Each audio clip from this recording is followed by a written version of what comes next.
بسم اللہ الرحمن الرحیم۔ ناظرین کرام، آج ہم بات کرتے ہیں حج مقبول کے لیے ان کوتاہیوں سے بچیں۔ نمبر 1، حرام مال کا استعمال۔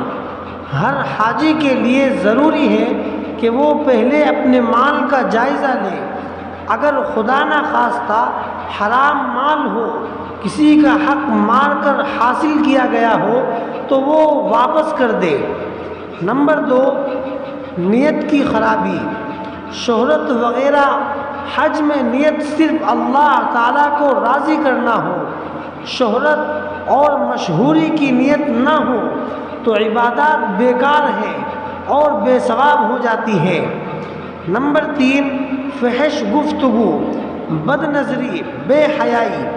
قرآن مجید میں دوران حج خاص طور پر 3 چیزوں سے منع کیا گیا ہے۔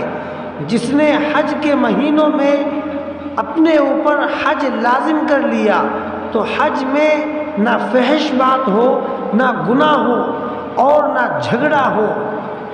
نمبر 4، گناہ کے کام۔ حج میں اصل ضرورت ہے تقوی کی، کہ ہر قسم کے گناہوں سے مکمل پرہیز کرے، کیونکہ گناہوں سے حج میں خرابی پیدا ہو جاتی ہے۔ نمبر 5، جھگڑا۔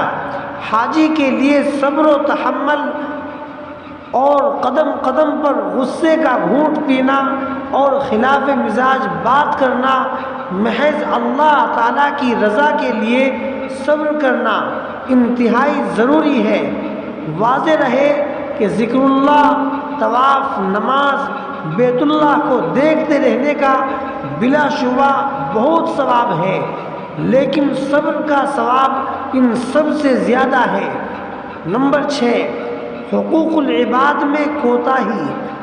دوران حج غیبت، گالم گلوچ، کسی کی دل آزاری، ایذا رسانی، تکلیف پہنچانا، دوسرے کی چیزوں کے ناجائز استعمال وغیرہ سے بچنا ضروری ہے۔ نمبر 7، جلد بازی، گھبراہٹ۔ شریعت نے ہمیں یہ تعلیم دی ہے کہ عبادت کے دوران سکینت و طمانینت اختیار کی جائے اور جلد بازی اور گھبراہٹ کے ذریعے اپنی عبادات کو خراب نہ کیا جائے۔ کسی موقع پر بھی مسلمان کو تکلیف پہنچانا حرام ہے، پھر حج میں تو خاص طور پر کہا گیا ہے۔ اللہ تعالی ہم سب کو کہنے سننے سے زیادہ ان کی توفیق عطا فرمائے۔